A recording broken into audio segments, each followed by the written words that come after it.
خدا کے ہاں جو معیار ہے وہ تقوی کا معیار ہے، وہ پرہیزگاری کا معیار ہے۔ ملا صدرہ جب پہلے درس میں اپنے استاد، ملا صدرہ آپ جانتے ہیں نا سیدۃ المتعالین، کہ جنہوں نے جو فلسفہ ہمارا ہے، جو ہمارا فلسفہ ہے، یہ سب ملا صدرہ کے دسترخوان پر ہے۔ یہ علامہ طباطبائی رضوان اللہ تعالیٰ علیہ، اور آج کے دور میں علامہ جوادی عاملی، یہ سب جو آپ فلسفہ پڑھتے ہیں، امام خمینی، سب ملا صدرہ کا فلسفہ ہے۔ ملا صدرہ جب پہلے دن اپنے استاد میر داماد کے درس میں گئے، درس کے بعد میر داماد نے ملا صدرہ کو باہر کونے پہ بلایا اور کہا کہ دو چیزیں اگر اپنے وجود میں ڈالو گے تو ہی علم حاصل کر سکتے ہو۔ پہلی چیز جو خدا نے واجب کہا ہے اسے انجام دو، دوسری جس چیزوں نے خدا نے منع کیا ہے یعنی گناہ، انہیں ترک کر دو، بس۔ ملا صدرہ کہتے ہیں کہ میں نے بہرحال اس پہ ساری زندگی عمل کیا، اور جب 11 یا 9 سال ان کو کہک میں جلا وطن کر دیا گیا جو قم المقدسہ سے کچھ فاصلے پر ہے، تو وہاں تنہائی میں کہتے تھے کہ میں تفکر اور فکر کر کر اپنی راتوں کو گزارتا تھا، تو خدا نے میرے لیے ملاکوت کھولا، پھر میرے لیے جبروت کھولا۔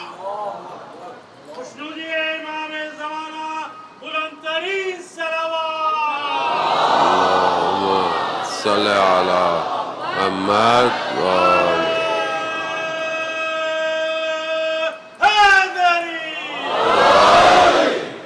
اب یہ ہم کب دیکھیں گے؟ وہ خود ملا صدرہ کہتے ہیں کہ میں نے زندگی میں جس چیزوں کے بارے میں تصور نہیں کیا تھا خدا نے مجھے وہ عطا کیا۔ اسفار اربع، بہرحال خدا ہم جیسے طالب علموں کو توفیق دے کہ ہم ان درس کو حاصل کر سکیں۔ زان محترم، ہم تو کچھ بھی نہیں ہیں، جو علماء کرام لکھ گئے، بتا گئے، ہم کچھ بھی نہیں، ہماری ساری زندگی بھی صرف ہو جائے تو ہم کسی بھی ایک عالم کا حق ادا نہیں کر سکتے جو انہوں نے زحمتیں کی ہیں۔ تو کیا چیز ہے حدیث؟ اگر کوئی میری رضا پہ راضی ہو جائے تو میں 3 کوالٹیز اس کے وجود میں ایجاد کر دیتا ہوں۔ پہلی، میں اسے ایسا علم دیتا ہوں جو نادانی اور جہالت سے پاک ہوتا ہے، یعنی علم یعنی جاننا، یعنی دانائی، جو ہے جو چیز جانتا ہے اس میں جہل نہیں ہوگا، اس میں نادانی نہیں ہوگی، یعنی جو بیسٹ فارم آف علم ہو سکتی ہے اس کو میں عطا کر دوں گا۔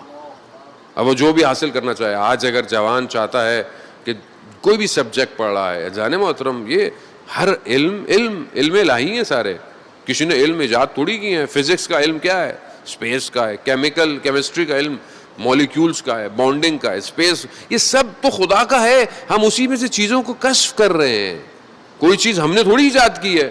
آپ زمین کا علم ہے، زمین کے اندر جائیں، زمین بھی خدا کی ہے، آسمان کے اوپر جائیں، وہ آسمان بھی خدا کا ہے، بدن کا علم حاصل کریں، بدن بھی خدا کا ہے، ہواؤں مالیکیول کا علم حاصل کریں، یہ بھی خدا کا ہے، جانوروں کے اندر جائیں، درختوں کے اندر جائیں، جڑی بوٹیوں میں جائیں، سب خدا کا ہے، کوئی چیز بھی ہم نے تھوڑی بنائی ہے۔ اور یہ جو ہم ڈھونڈ رہے ہیں، یہ جو چیزیں حاصل کر رہے ہیں، یہ بھی خدا صلاحیت دے رہا ہے۔ خدا اگر نہ دے، تبھی تو بڑے بڑے سائنٹسٹ انہی علوم کے ذریعے سے خدا تک پہنچ گئے کہ کوئی تو ہے جو کائنات کو اتنا منظم بنایا ہوا ہے۔ پہلی کوالٹی، میں ایسا علم دوں گا جو جہل اور نادانی سے پاک ہوگا۔ دوسرا، میں اسے ایسا ذکر دوں گا جو نسیان سے پاک ہوگا، جسے وہ بھول نہیں پائے گا۔ وہ ذکر کی حالت میں رہنا، ذکر انسان کو مل جائے، وہ ذکر جو زمین اور آسمان کر رہے ہیں، وہ ذکر جو پتھر اور پتے کر رہے ہیں۔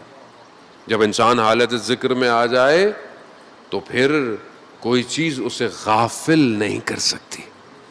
ذکر میں خوب ایسا ذکر دوں گا۔ تیسری، میں اسے اپنی محبت ایسی چکھاؤں گا کہ وہ پھر دوسری محبتوں کو بھول جائے گا۔ اللہ اکبر، اللہ اکبر، یا رسول رسول اللہ یا رسول اللہ.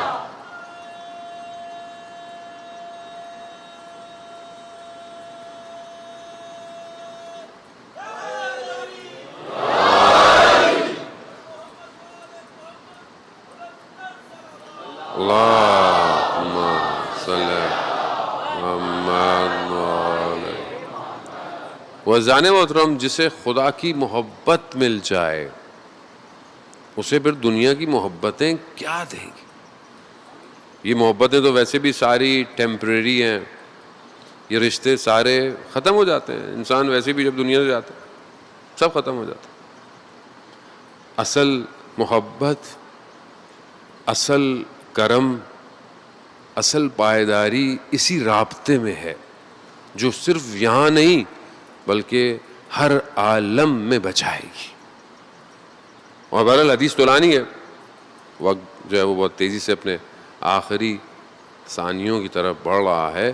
عزیزان محترم، خدا کہتا ہے کہ ایک آدھ حصہ آپ کی خدمت میں اور آپ سے التماس سے دعا. وہ کہتا ہے کہ جسے میں یہ سب دے دوں معاملہ پھر شروع ہوگا. کیا ہوگا؟ میں اسے اپنا جمال دکھاتا ہوں، یہ روئے زمین پر چلتا ہے تو میں اس کی مغفرت کر دیتا ہوں، میں اپنے خاص بندے اس کے سامنے عیاں کر دیتا ہوں، اور یہ میری آواز سنتا ہے اور ملائکہ کی آوازوں کو سننے لگتا ہے.